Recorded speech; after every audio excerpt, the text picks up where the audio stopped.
और उत्कर्ष global study centre में आप सभी का स्वागत है। तो आप लोगों को आज छोटी दिवाली की ढेर सारी शुभकामनाएं। आज छोटी दिवाली है, उसकी ढेर सारी शुभकामनाएं, और कल दिवाली है तो उसकी भी ढेर सारी शुभकामनाएं। Happy Diwali to all of you.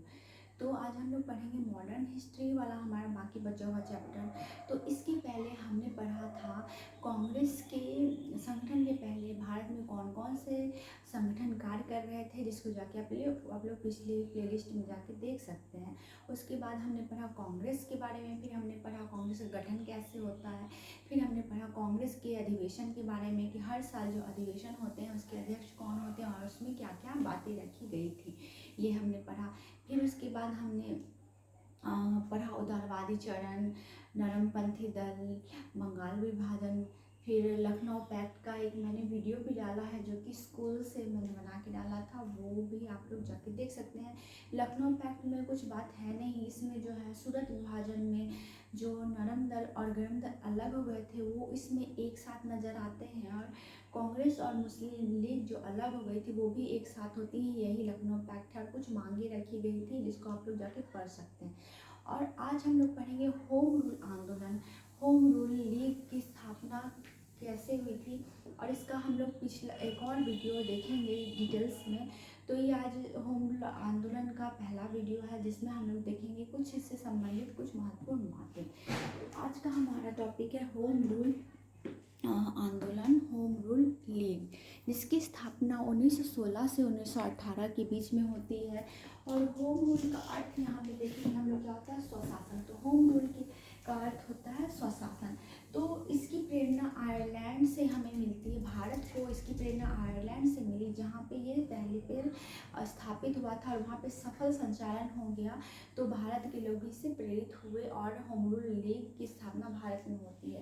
तो प्रेरणा इसको आयरलैंड से मिलती है। जॉन रेडमंड नाम के व्यक्ति थे जिन्होंने इसका सफल संचालन आयरलैंड में कर लिया था, जिससे भारत के लोग प्रेरित होते हैं ये होम रूल आंदोलन स्थापित करने के लिए।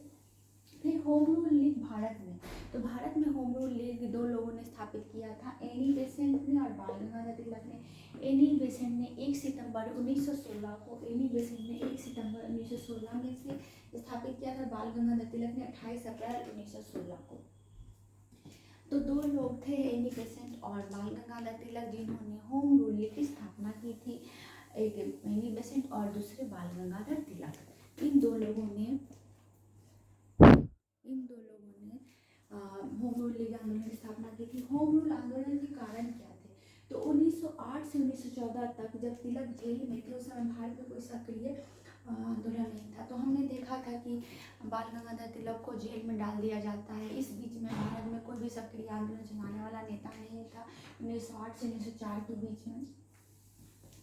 तो यहाँ पे क्या होता है, 1908 से 1914 के बीच में, 1908 से 1914 तक तिलक जेल में थे। उस समय तक भारत में कोई भी सक्रिय आंदोलन चलाने वाला नेता नहीं था। इससे क्या होता है, हम लोग होम रूल आंदोलन के प्रति सक्रिय होते हैं। प्रथम विश्व युद्ध के दौरान भारतीयों को 1914 से 1918 युद्ध में जबरदस्ती शामिल किया जा रहा था, और प्रथम विश्व युद्ध जो था हो रहा था उसमें भारतीयों को जबरदस्ती इनकी मनमर्जी के खिलाफ ही शामिल किया जा रहा था। उनकी मर्जी शामिल नहीं थी पर लोगों को इसमें शामिल किया जा रहा था। ये भी होम रूल आंदोलन का कारण रहा। यहाँ पे स्थापित होने का प्रथम विश्व युद्ध से अंग्रेजों की जरूरत है भारत के लिए अवसर, और प्रथम विश्व युद्ध फर्स्ट वर्ल्ड वार जो है वो अंग्रेजों के लिए ज़रूरत थी और भारतीयों के लिए एक अवसर थी कि भारतीय इसमें शामिल हो जाए और सेना में नौकरी करे। तो यहाँ पे ये बातें सामने निकल के आए। कांग्रेस बम्बई अधिवेशन 1915 में होम रूल आंदोलन चलाने का प्रस्ताव स्वीकार, और कांग्रेस मुंबई अधिवेशन होता है 1915 में। कांग्रेस का अधिवेशन होता है 1915 में, कांग्रेस से मुंबई अधिवेशन, जहाँ पे होम रूल आंदोलन को मानने से इनकार कर दिया जाता है कि ऐसा कोई भी आंदोलन भारत में नहीं होगा।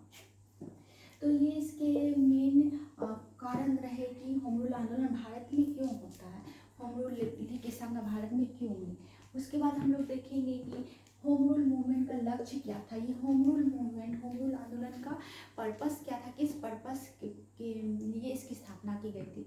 तो डोमिनियन स्टेटस की मांग, तो यहाँ पे सबसे पहले डोमिनियन स्टेटस की मांग की जा रही थी कि ब्रिटेन के लोग यहाँ पे रहें, शासन करें, पर यहाँ भारत में भारतीयों का शासन होना चाहिए, भारतीयों के हाथ में सत्ता होनी चाहिए। ये थी डोमिनियन स्टेटस की मांग। भाषा के आधार पर राज्यों का गठन, और भाषा के आधार पर राज्यों का गठन भी करने की मांग कही गई थी।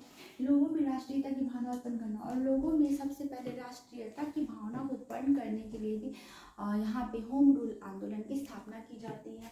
आंदोलन के माध्यम से अंग्रेजों से अपनी बात मनवाना, और आंदोलन के माध्यम से ये भारतीय अंग्रेजों से अपनी बात मनवाना चाहते थे। होम रूल आंदोलन के को स्टार्ट करके ये चाहते थे कि हम अंग्रेजों से अपनी बात को मनवाएं।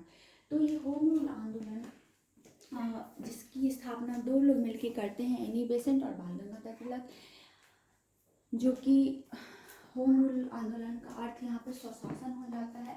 1916 से 1918 के बीच हमें देखने मिलता है। और इसके बाद हम लोग इसके बारे में और डिटेल्स जानेंगे अगले वीडियो में, और देखेंगे कि इसमें क्या क्या बातें हुई गठन से संबंधित, किन लोगों ने क्या कहा। और यहाँ पे बाल गंगाधर तिलक की एक बात सामने निकल के आती है कि बाल गंगाधर तिलक ने यहाँ पे कहा था, आज़ादी हमारा जन्मसिद्ध अधिकार है और मैं इसे लेके रहूँगा। स्वराज मेरा जन्मसिद्ध अधिकार है और मैं इसे लेकर रहूँगा। ये बाल गंगाधर तिलक यहीं पे कहते हुए नजर आएंगे। और उसके बाद महात्मा गांधी ने एनी बेसेंट को बसंती भी कहा था। तो ये सारी बातें हम लोग पढ़ेंगे नेक्स्ट वीडियो में, जो कि हमारा आएगा बहुत जल्दी। तो अभी दिवाली चल रही है, इसलिए थोड़ा थोड़ा ब्रेक हो रहा है वीडियो में, नहीं तो फिर कंटिन्यू स्टार्ट रहेगा। तो आप लोग बने रहिए मेरे चैनल पे और देखते रहिए मेरे वीडियोस को, और मेरे साथ करते रहिए। बीपीएससी की तैयारी, लेट्स क्रैक बीपीएससी में जाके आप लोग सारा प्लेलिस्ट देख सकते हैं। और उसके पहले भी पुर्तगालियों वाला वीडियो डाला हुआ है, जिसको जाके आप लोग प्लेलिस्ट में देख सकते हैं और अपने तैयारी को और पक्का कर सकते हैं। तो वीडियो को यहीं पे ख़त्म करती हूँ। अगर आपको पसंद आया वीडियो तो प्लीज़ लाइक शेयर सब्सक्राइब